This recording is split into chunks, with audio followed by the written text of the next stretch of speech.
Bonjour à tous et bienvenue dans ce tuto compo numéro 3. Voilà, alors pour ce tuto numéro 3, on va parler de deux petites choses. Le changement de décor dans un morceau, donc changement de rythme, changement de teneur aussi, ainsi que les transitions.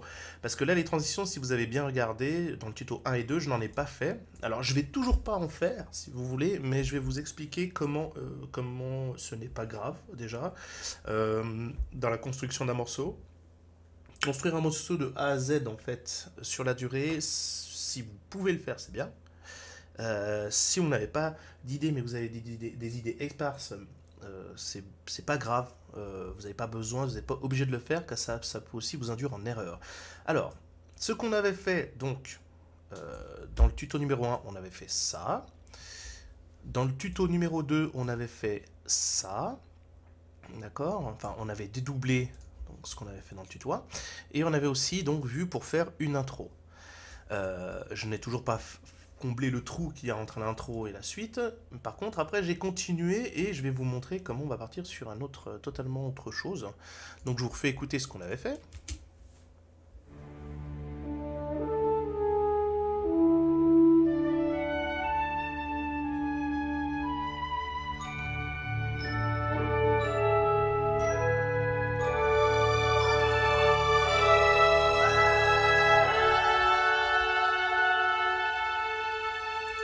On saute.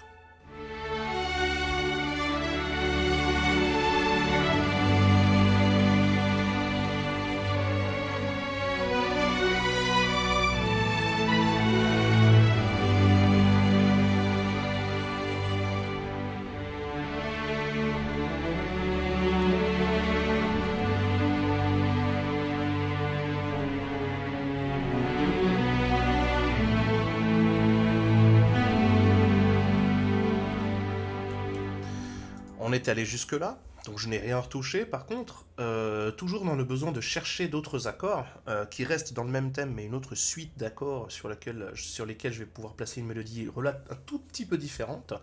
Donc j'ai continué ça.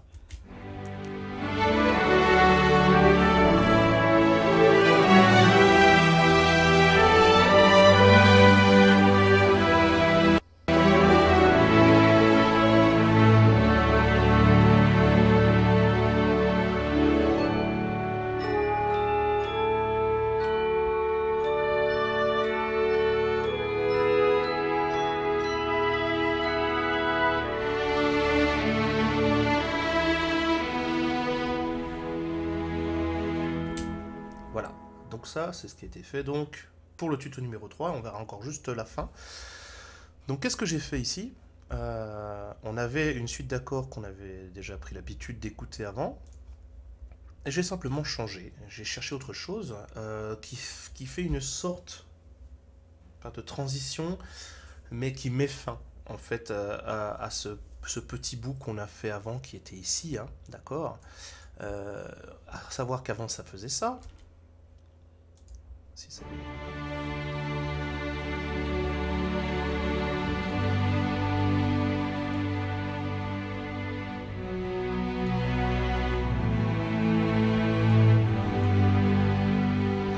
Et là on change.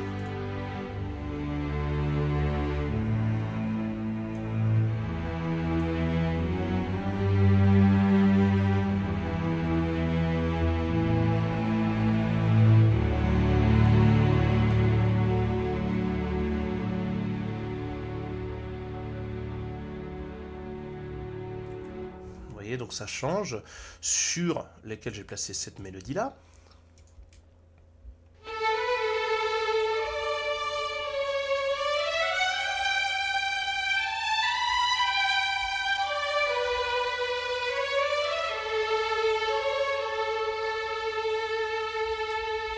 Que j'ai dédoublé, donc avec les violas.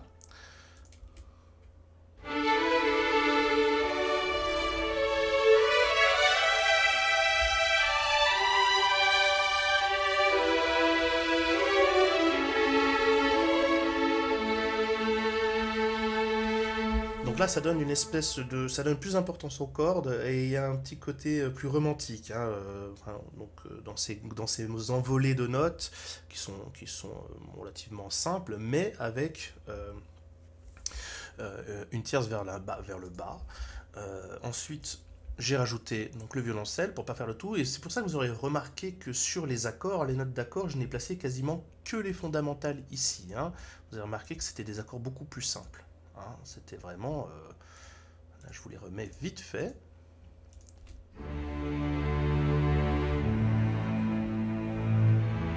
Et j'ai mis que la fondamentale, donc en partant du Ré toujours, mais à l'octave. Juste pour remeubler, puisque derrière, j'ai vraiment... je prends, on va dire, un panel un petit peu plus important de notes, puisque les violons, les altos et les violoncelles font une mélodie entière. Donc ça va dans une plage de notes relativement large.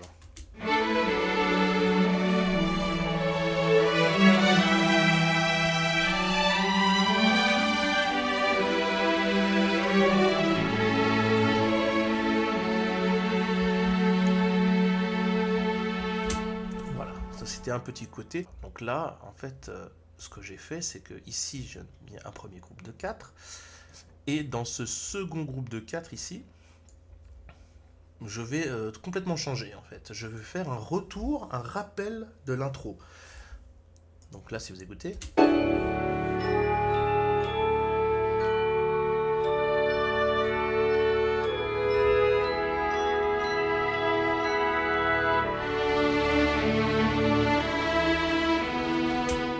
Donc ça, si vous aviez écouté donc, dans le deuxième tuto,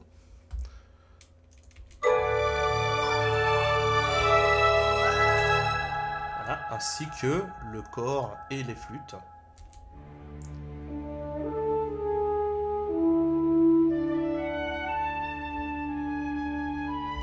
Et ça rappelle, c'est pas exactement la même mélodie, sauf pour les violons, mais ça rappelle, c'est dans les mêmes notes, c'est dans les mêmes tons, donc on finit...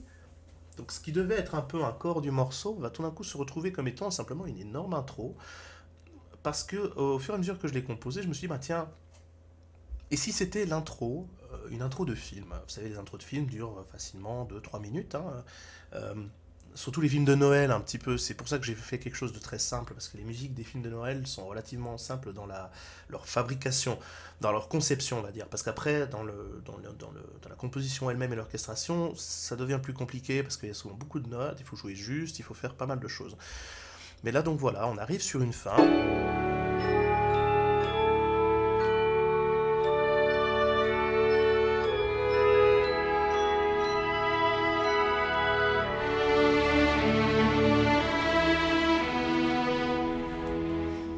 Qu'est-ce que j'ai fait? J'ai pris les flûtes. Au lieu de mettre qu'une seule flûte, qui était avant, c'est cette flûte, la flûte traversière que j'ai mis dans l'intro, là, j'ai décidé de rajouter donc la clarinette pour soutenir.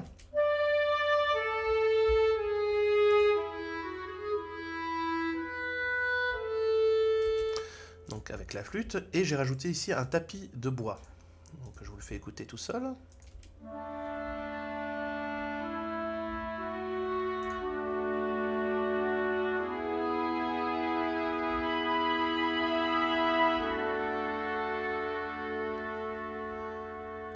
Les tapis de bois sont utilisés beaucoup dans les musiques des films de Noël, hein, c'est tout con. Chez John Williams et tous ces compositeurs, on va dire, hollywoodiens.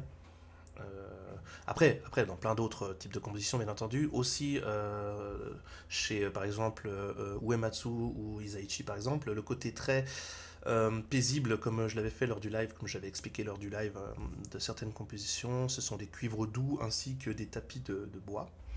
Donc ça donne vraiment ce petit côté, pas mélancolique, mais serein.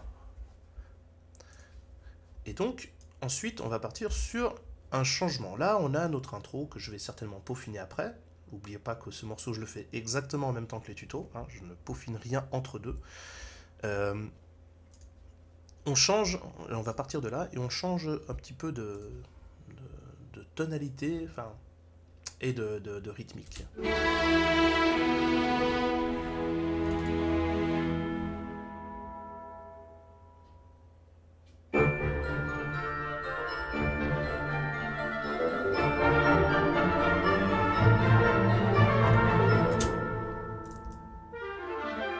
beaucoup de notes, hein. Pas tant que ça au final. C'est des notes qui se ressemblent assez. Je vais vous montrer juste une petite chose que j'ai faite. On est toujours sur le même VST, donc de flûte. Pourquoi avant c'était des notes longues et maintenant ce sont des notes courtes? Pourquoi? Parce que j'ai tout simplement utilisé ce qu'on appelle un key switch. Là. Ce sont des notes qui sont jouées hors de la tessiture de l'instrument la plupart du temps. Et hop, j'ouvre et je vous montre. Et ici, ce qui se passe, c'est que là, sur ça ce sont mes flûtes, enfin mes bois. Et ici, il y a donc différents types de notes jouées. Donc les FX, ce sont des effets criards, des effets de films d'horreur, tout ce que vous voulez, des effets dissonants. Et ensuite, il y a là des notes courtes et des notes longues. Après, des notes longues qui sont jouées différemment les unes des autres. Mais là, vous voyez que j'en ai deux principalement qui sont sélectionnés. Et le key switch ici, d'accord, va permettre de, si je le change de place, hop, hop, et d'aller jouer différents types de notes. Donc là, ce key switch permet de passer des notes qui était longue avant. Donc si je reviens en arrière, là, vous voyez l'autre qui switch ici, hop, faisait passer les notes longues. Et là, on passe simplement sur des notes courtes. Donc des staccato. C'est ce qui permet quand même de garder une seule piste, ce qui est quand même pratique, sur le même mix, le même type de son. Donc c'est pratique, vraiment pratique. Et donc voilà, j'ai tout d'abord composé ça. Donc les flûtes. Les staccato de flûte. Il faut que j'arrête avec ça, des bois, parce qu'il n'y a pas que les flûtes, ça couvre vraiment. Comme vous entendez, plus qu'on va vers le haut.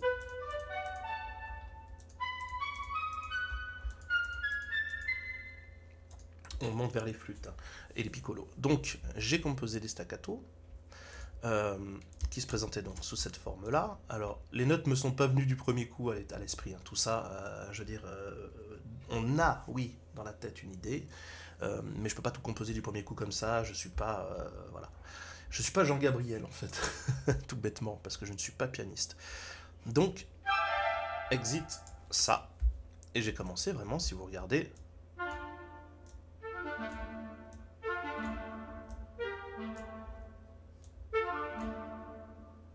Vous voyez, c'est très con, ça reste vraiment sur le même type d'accord. Et simplement, j'ai fait du remplissage rythmique.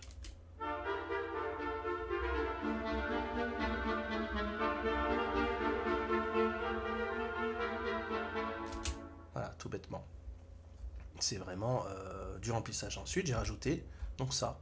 Si on enlève maintenant la base, ça a l'air de rien.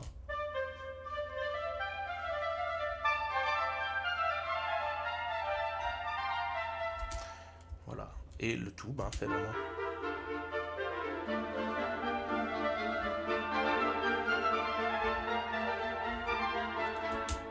Voilà, ça donne quelque chose de... On sent ce petit côté un petit peu... voilà, c'est à toi, c'est un petit peu plus enjoué. Il y a ce petit côté un petit peu stressant, mais pas du tout suspense ou plus que ça. Ça reste vraiment ce côté très film des années 80, hollywoodien, ou un petit peu à la Williams. Et donc après, qu'est-ce qu'on fait? On remplit. Enfin, on remplit. On améliore la chose. Donc là, j'ai rajouté ici le basson qui va venir donc compléter les notes basses. Vous voyez, il y a beaucoup moins de notes. Hein.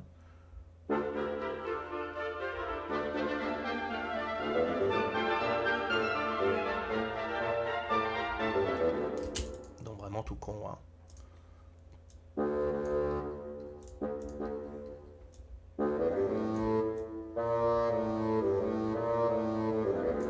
Voilà, tout bêtement. Et donc, ensuite, je vais étoffer ça avec... Vous regardez, il n'y a pas grand-chose. Hein. J'étoffe ça avec des staccato de cordes. Donc là, vous voyez, il y a beaucoup de staccato. Il n'y a quasiment que ça, hein, qui sont ici.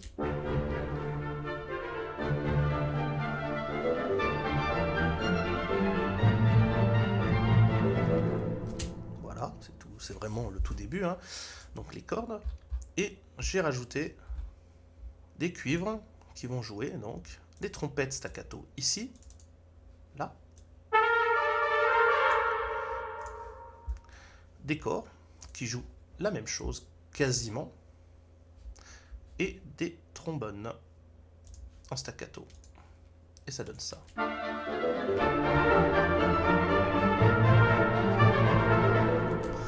Pour l'instant, c'est un petit peu fouillis, c'est normal, hein, c'est pas... c'est vraiment, on appose les notes, on va avoir une idée hein, de ce à quoi ça va ressembler. Et ensuite, vu qu'on a ce petit côté Noël, hop, on descend tout en bas, ici, et on va rajouter le Glockenspiel, qui est un instrument qui est largement bien utilisé, assez utilisé, hein, et ça donne ça.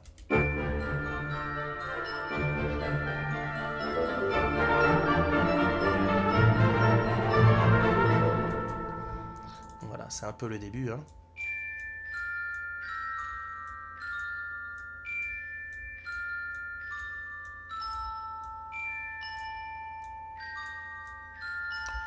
Ah, rien de mieux que de le laisser jouer tout seul. C'est vraiment des notes qui rythment gentiment, ne doivent pas être plus importantes que le reste.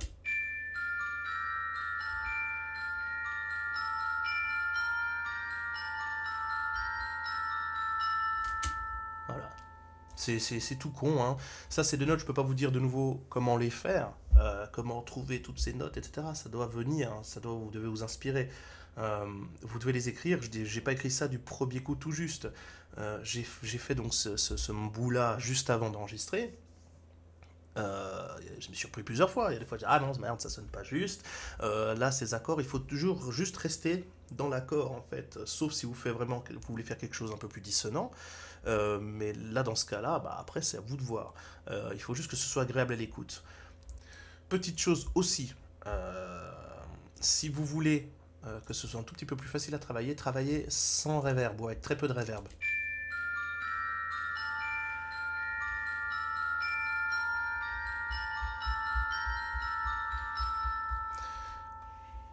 Parce que le problème, c'est qu'avec déjà beaucoup de reverb, on va avoir cette impression un peu de fouillis, en fait, pour travailler la puissance des notes. En fait, le problème, c'est que sur cette partie-là, en fait, sur mes instruments eux-mêmes, j'ai déjà, on guillemets, calqué de la reverb sur chaque groupe. Simplement, il ne faut pas trop en mettre. Donc voilà, ce qu'on a, c'est on a vraiment un début où ont été utilisés peu, mais un petit peu plus d'instruments qu'avant. Hein. Si vous regardez, on en est quand même à une dizaine de pistes, à peu près. Mais on reste, somme toute, très simple. Donc on a vraiment notre de début qui dure jusque-là, à peu près, donc qui fait quand même une petite minute 30, hein, petite intro. Et là, on va passer dans autre chose. Il manque plein de choses. Il manque la percussion, il manque le remplissage, il manque le mix, il manque plein de choses, mais pour l'instant, on avance dans la conception du morceau.